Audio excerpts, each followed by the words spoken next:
კიდევ ერთხელ მოგესალმებით.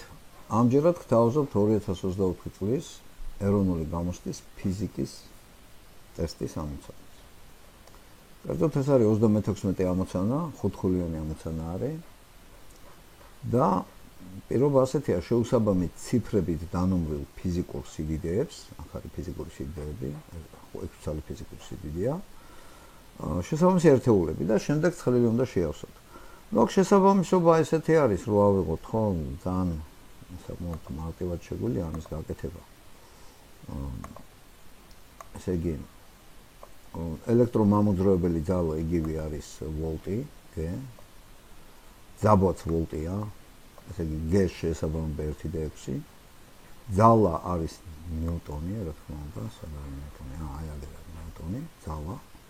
სითბოს რაოდენობა ეს იგივე ენერგიაა ჯოული, სიმძლავრე არის ვატი.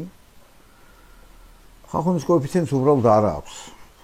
კოეფიციენტი არ გააჩნია და მე მგონი ყველა შეუსაბამით, ხო? დიახ, აი ესეთი გახლავთ ესა და შემდეგ შეავსებთ ცხრილს, რომელიც საკმაოდ არის მოცემული. თუმცა ეს ყურადღებით უნდა შეავსოთ, რომ ესე იგი გადატანის დროს რაიმე შეცდომა არ დაუშვათ, ხო? კარგით. ეს 5-ხუთქულიანი ამოცანა არის, როგორც ხედავთ, საკმაოდ მარტივად შეგვიძლია გავაკეთოთ. უბრალოდ ფაქტობრივად თუ იცით ეს ერთეულები და სიდიდეები და მათი ერთეულები თუ იცით, ამის გაკეთება პრობლემას არ წარმოადგენს. ახლა ვნახოთ 37 ამოცანა.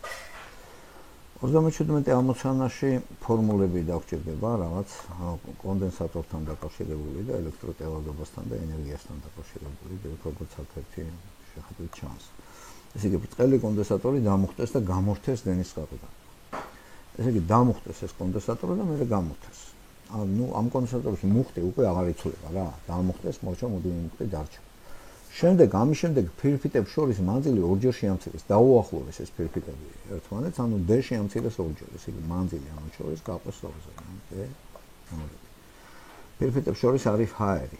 ჰაერი ეს ნიშნავს, რომ ეფსილონი იქნება 1 სტოლი რა.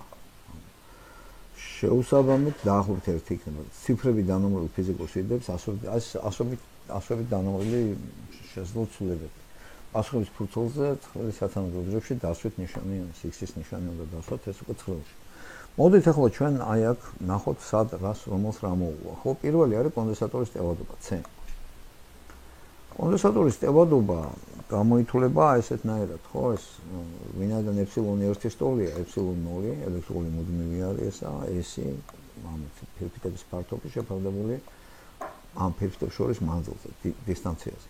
ეს დისტანცია ორჯერ შეამცირეს. დისტანციის ორჯერ შემცირებით D ახან 2-ზე გაყვეს, ხო? C გაიზრდება ორჯერ. ესე იგი C-ზე ჩვენ კონდენსატორის ტევადობა შეგვიძლია თქვათ, რომ გაიზრდება ორჯერ, აი D შეუსაბამოთ ამას ეს.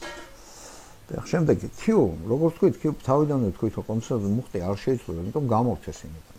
წყალოდან, ხო? და მუხტი იგივე დარჩა რა, არ შეიცვლება, ესე იგი ეს არის მეორე შესაბამება G, ეს არ შეიცვლება. ძაბო კონდენსატორზე ძაბის ფორმულა გავიხსენოთ, ძაბა როგორ უნდა გამოვთვალოთ. ეს არის U ძაბო ტოლია Q შეფარდებული C-სთან, ხო? მუხტის შეფარდება თვითონ ამ კონდენსატორის ტევადობასთან.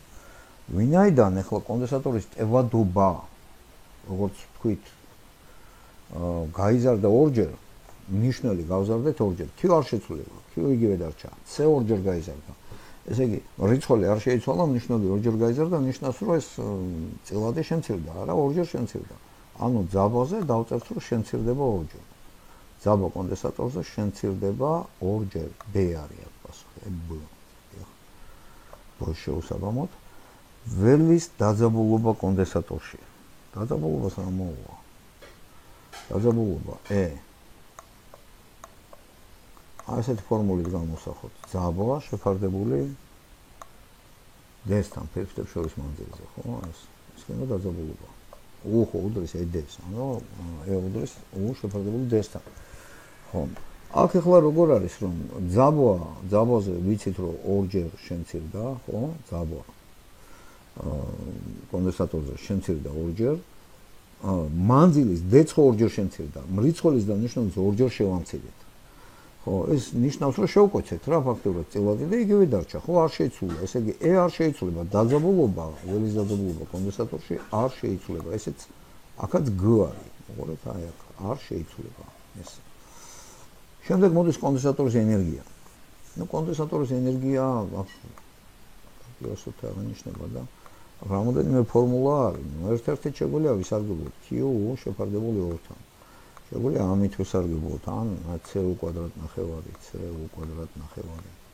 კიდევ არის მესამე ფორმულაც, ნებავთ ესეც დავწეროთ, ხო? ესე იგი Q კვადრატ 2C-თან, Q კვადრატ 2C-თან. რომელი ფორმულითაც არ უნდა გავაკეთოთ, აი პირველი ამგვარი ყველაზე ადვილი იქნება. Q შესახებ რა ვიცით? მუხტი, როგორც თქვით, არ შეიცვალა და ეს ძაბვა კიდე კონდენსატორზე შემცირდა ორჯერ. რახან Q უცვლელი დარჩა, ძაბვა ორჯერ შემცირდა, რიცხვი შემცირდა ორჯერ, ანუ ეს ენერგიაც შემცირდება ორჯერ, რა. ორჯერ შემცირდება. და კიდეც აქედან რო გავაკეთოთ, ხო? ასე იგი, C ეს ორჯერ გაიზარდა, ეს ორჯერ შემცირდა და კვადრატში რო აიყვანოთ 4ჯერ შემცირდა და ორჯერ გაზრდა და 4ჯერ შემცირება, ორჯერ შემცირებას ნიშნავს. ნუ რომელი ფორმულითაც არ უნდა გავაკეთოთ, გამოგდის რომ კონდენსატორის ენერგია შემცირდა ორჯერ. აქაც B იქნება ასევე. ხო? აქაც B იქნება კონდენსატორის ენერგია, ესე იგი შემცირდა ორჯერ და დაგვრჩა მიზიდულობის ძალა ფირფიტებს შორის. F. F, ესე იგი, ნუ დაძაბულობა ხო ვიცით თუ არის F შეფარდებული Q-სთან, არა? ესე იგი, კულონური ძალა Q-სთან და აქედან F ტოლი არის ძალა არის E გავამრავლოთ Q-ზე. E Q-ზე. დაძაბულობა მუხტზე. მუხტი არ იცვლება, ვიცით და არც დაძაბულობა იცვლება. ველის დაძაბულობა კონდენსატორში არ იცვლება არც მუხტი, ამიტომ მიზიდულობის ძალას ფირფიტებს შორის ასევე არ შეიცვლება. ესეც იქნება G. ნუ საკმაოდ ისეთი ის არის, აქაც ყურადღებით უნდა იმ ცხრილის შევსება, ვინაიდან აი როგორ ხედავთ რა, ესე იგი მესამეზე უკვე 3 არ შეიცვლება, ხო? არ შეიცვალა დაემთხვა 3 მიზიდულობის ძალა, კონდენსატორის ძაბვა, აგრეთვე ეს კონდენსატორის მუხტი. ძაბვა კი არა ბოდიშით, ველის დაძაბულობა და კონდენსატორის მუხტი. ეს 3 ესე დიდი არ იცვლება და ყურადღებით უნდა ასე ვთქვათ იმ ცხრილს შევსება. ხომ, ამის მიხედვით, რა თქმა უნდა, ჯერ ჯობია ესე დააკავშიროთ და მერე უკვე ცხრილზე ძალიან ყურადღებით შევსვათ, რომ აქ არ შეგეშალოთ. წარმატებებს გისურვებთ.